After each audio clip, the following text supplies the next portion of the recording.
आता आपण पाहत आहोत की उद्धव ठाकरे त्यांचे नेते आणि सगळे कार्यकर्ते जे ते सध्या मुख्यमंत्री एकनाथ शिंदे यांच्या ठाण्यामध्ये दाखल झालेले आहेत आणि थोड्याच वेळामध्ये हा संपूर्ण जो ताफा आहे तो मुंबईमध्ये दाखल होणार आहे। एका शाखेवरून सुरू झालेला हा वाद जो आहे तो सध्या टोकाला पोहोचलेला आहे आणि त्याच्यामुळे उद्धव ठाकरे त्या ठिकाणी पोहोचतात का, तिथे गेल्या पोहोचल्यानंतर नेमकी काय परिस्थिती उद्भवते हे देखील पाहणं महत्त्वाचं आहे। मात्र आता आपण पाहत आहोत की उद्धव ठाकरे यांच्यासोबत शेकडो कार्यकर्ते मुंबईतूनच जे ते मुंब्र्याच्या दिशेने रवाना झालेले आहेत आणि त्याच्यामुळे आता आपण बघतो की ठाण्यामध्ये हा संपूर्ण ताफा जो आहे तो दाखल झालेला आहे आणि ठाण्यामध्ये याच्याचमुळे आपण पाहतो की मोठ्या संख्येने एक वाहतूक कोंडी देखील झालेली आहे। दुसऱ्या बाजूला आपण एक चित्र बघितलं ते म्हणजे मुलुंड टोल नाक्यावरती जेव्हा उद्धव ठाकरे यांचा ताफा दाखल झाला होता तेव्हा तिथे मोठ्या प्रमाणामध्ये पोलिसांचा बंदोबस्त लागलेला होता।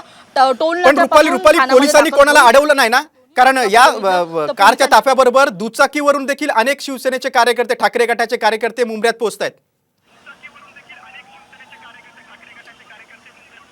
नक्कीच आपण पाहिलं तर खरं तर मातोश्रीपासूनच मातोश्रीच्या बाहेर मोठ्या संख्येने कार्यकर्ते जमा झाले होते। अनेक जे कार्यकर्ते आहेत ते 4 व्हीलरमधून बसून आले होते, तर काही कार्यकर्ते जे आहेत ते 2 व्हीलरवर बसून खरं तर उद्धव ठाकरे यांच्या सोबतच जे ते मुंब्र्यामध्ये जाण्याचा प्रयत्न करत आहे। त्याच्यामुळे एक मोठी वाहतूक कोंडी जी आहे ती मुलुंडच्या टोलनाक्यावर झाली होती आणि हीच वाहतूक कोंडी कशी कमी करता येईल यासाठी म्हणून पोलिसांचा जो बंदोबस्त लागला होता, पोलिसांनी अनेक कार्यकर्त्यांना थांबवण्याचा देखील प्रयत्न केला। मात्र तरीसुद्धा मोठ्या संख्येने 4 व्हीलरमधून सुद्धा अनेक कार्यकर्ते जे आहेत ते उद्धव ठाकरे यांच्या ताफ्याच्या मागे निघालेले आहेत मुंब्र्याच्या दिशेने आणि त्याच्यामुळे सध्या ठाण्यामधला हा जो परिसर आहे, जो टोल नाक्याचा परिसर आहे, तो संपूर्ण परिसर त्याच्यामध्ये मोठी वाहतूक कोंडी झालेली आहे आणि आता एकूणच या वाहतूक कोंडीतून रस्ता काढत जे आहे ते उद्धव ठाकरे यांना मुंब्र्याच्या ठिकाणी पोहोचायचं आहे। सोबतच सगळे कार्यकर्ते देखील आहेत ते सुद्धा खरं तर या ट्रॅफिकमध्ये अडकलेले आहेत, या वाहतूक कोंडीमध्ये अडकलेले आहेत। आता नेमकं उद्धव ठाकरे यांना पोहोचण्यासाठी किती वेळ लागतो या वाहतूक कोंडीमुळे हे पाहणं महत्त्वाचं आहे, कारण की हे जे अंतर आहे ते अवघे अर्धा ते पाऊण तासाचं हे अंतर आहे। मात्र वाहतूक कोंडी मोठ्या प्रमाणामध्ये झालेली आहे आणि त्याच्यामुळे आता उद्धव ठाकरे तिकडे पोहोचतात का आणि तिकडे पोहोचल्यानंतर ठाकरे गटाची कशी ताकद तिकडे पाहायला मिळते किंवा शिंदे गट कसा त्यांना रोखण्याचा प्रयत्न करतं हे एक चित्र आपल्याला पाहायला मिळणार आहे। नेमकं काय घडतं हे तर खरं तर त्यावेळी स्पष्ट होईल। मात्र एका पद्धतीने आपण पाहत आहोत की उद्धव ठाकरे यांच्यासोबतच त्यांची शिवसैनिक जे आहेत ते आता थोड्याच वेळामध्ये जे आहेत ते त्यांच्यासोबतच जे आहे ते मुंब्र्यामध्ये दाखल होणार आहे आणि तिकडे आधीपासूनच जे आपण बघितलं तर शिंदे गटाचे जे शिवसैनिक आहेत ते तिकडे खरं तर ठिय्या मांडून बसलेलेच आहेत। आम्ही उद्धव ठाकरेंना येऊ देणार नाही अशा पद्धतीची भूमिका एक जो पवित्र आहे तो खरं तर सगळ्या शिंदे गटातल्या कार्यकर्त्यांनी घेतलेला आहे। मात्र आता जशा पद्धतीने उद्धव ठाकरे आपल्या सगळ्या नेत्यांसोबत आणि सगळ्या कार्यकर्त्यांसोबत मुंब्र्यामध्ये दाखल होत आहेत त्याच्यामुळे चित्र नेमकं पाहण्यासारखं असणार आहे की नेमकं काय घडतं। नक्कीच, आणि दोन्ही गट हे एकमेकांना शह देण्याचा प्रयत्न करतात आणि मुख्य म्हणजे मुख्यमंत्र्यांचं ठाणं आहे, मुख्यमंत्र्यांचा बालेकिल्ला आहे, त्यामुळे आणि त्यात उद्धव ठाकरेंची एंट्री होते, त्यामुळे दोन्ही गट आपापलं शक्ती प्रदर्शन करून कुठेतरी राजकीय लाभ उठवण्याचा प्रयत्न करतायत। रुपाली, मी तुझ्याकडे काही वेळानंतर येणारच आहे। आपण बघतोय की मुंब्र्यातील जी वादाची शाखा आहे दृश्यांमध्ये दिसते, जिथे कंटेनरमध्ये एका रात्रीच शिंदे गटाने ती शाखा बनवली आहे। दुसरे शाखेबाहेर शिंदे गटाचे कार्यकर्ते आहेत, नरेश मस्के दिसत आहेत, इतर पण त्यांचे नेते आहेत, गोपाळ लांडगे आहेत, मीनाक्षी शिंदे आहेत। मुंब्र्यात किती कडेकोट बंदोबस्त आपण पाहतो, कारण पोलिसांसमोर मोठी कसोटी आहे, कारण दोन्ही गटांना त्यांना आवरायचं आहे आणि कुठलाही वाद होऊ द्यायचा नाही, कुठली अनुचित घटना होऊ द्यायची नाही। आणि उद्धव ठाकरे आता काही वेळातच तिथे पोहोचतील। ठाण्यात उद्धव ठाकरेंचा ताफा आलेला आहे, काही वेळातच ते मुंब्र्यामध्ये पोहोचणार आहेत आणि मुंब्र्यामध्ये उद्धव ठाकरे आल्यानंतर काय घडतं याची सगळ्यांनाच उत्सुकता आहे। तिथं ते भाषण करणार आहेत, स्टेजची देखील उभारणी केलेली आहे। आता तिथं शिंदे गटाचे कार्यकर्ते त्यांना रोखतात का, कारण शिंदे गटाच्या महिला कार्यकर्त्या खूप तिथं आलेल्या आहेत। शिंदे गटाचे कार्यकर्ते मोठ्या संख्येनं वादाच्या शाखेच्या इथं आलेले आहेत।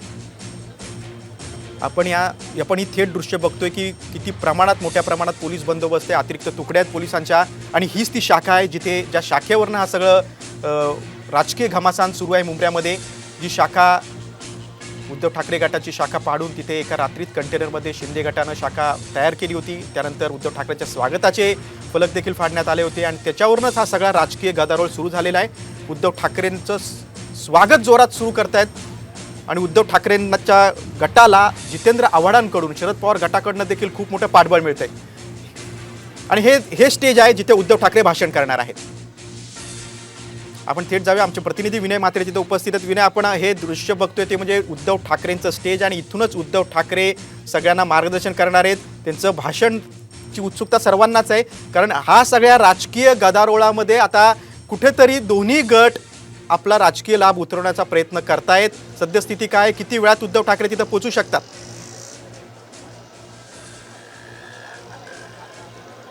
उद्धव ठाकरे थोड्याच वेळामध्ये आता मुंबऱ्यामध्ये पोहोचतील, परंतु परिस्थिती अशी आहे की कळव्याकडून मुंबऱ्याकडे येणारा जो मार्ग आहे त्या मार्गावरती मोठ्या प्रमाणात वाहतूक कोंडी आहे, कारण गर्दी एवढ्या मोठ्या प्रमाणात झालेली आहे.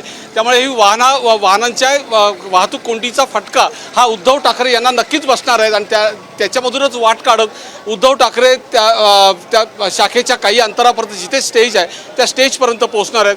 उद्धव ठाकरे आपल्या कार्यकर्त्यांना त्या स्टेजजवळ भेटणार आहेत, त्यांच्याशी संवाद साधणार आहेत आणि पोलिसांचा प्रयत्न मात्र त्यामध्ये एकच आहे की त्या कार्यकर्त्यांना भेटल्यानंतर उद्धव ठाकरे तिथूनच पुन्हा युटर्न त्यांच्या गाड्यांना घेऊन त्यांना पुन्हा मुंबईच्या दिशेने पाठवण्याचा प्रयत्न पोलिसांचा असणार आहे. परंतु जर परिस्थिती काही जर बिकट झाली आणि जर उद्धव ठाकरेंनी जर ठरवलं आणि ते पुन्हा शाखेपर्यंत येण्याचा प्रयत्न केला, जिथे आता मी उभा आहे ही एकनाथ शिंदेचं जिथे हे सगळे कार्यकर्ते आहेत आणि हीच ती मुंबऱ्यातील मुख्य शाखा आहे की जिथे ह्या शाखेवरून वाद झाला. ही शाखा आहे, हा कंटेनरमध्ये असं सध्या तात्पुरती ही शाखा तयार करण्यात आलेली आहे. या ठिकाणी जर उद्धव ठाकरे जर आले तर त्याकरता देखील पोलिसांनी एक नियोजन केलं आहे.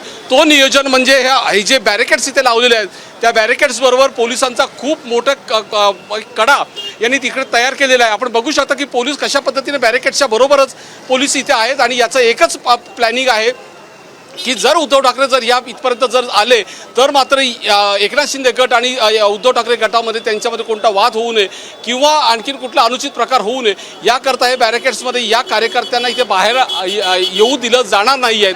कदाचित उद्धव ठाकरे जर इथे आले आणि त्यांनी कदाचित या शाखेची पाहणी करायला गेले तर इथून ते शाखेची पाहणी करून पुन्हा ते निघणार आहेत.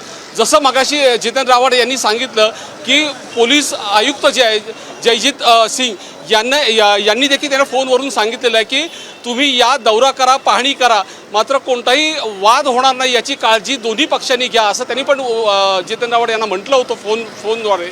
तीच परिस्थिती आहे आणि जितेंद्र आव्हाड यांनी सुद्धा म्हटलं आम्हीही कोणता वाद करणार नाही आहेत. जी जुनी शाखा आहे ती शाखाची परिस्थिती काय ती कशी तोडली आहे नक्कीच हेच फक्त पाहण्याचा प्रयत्न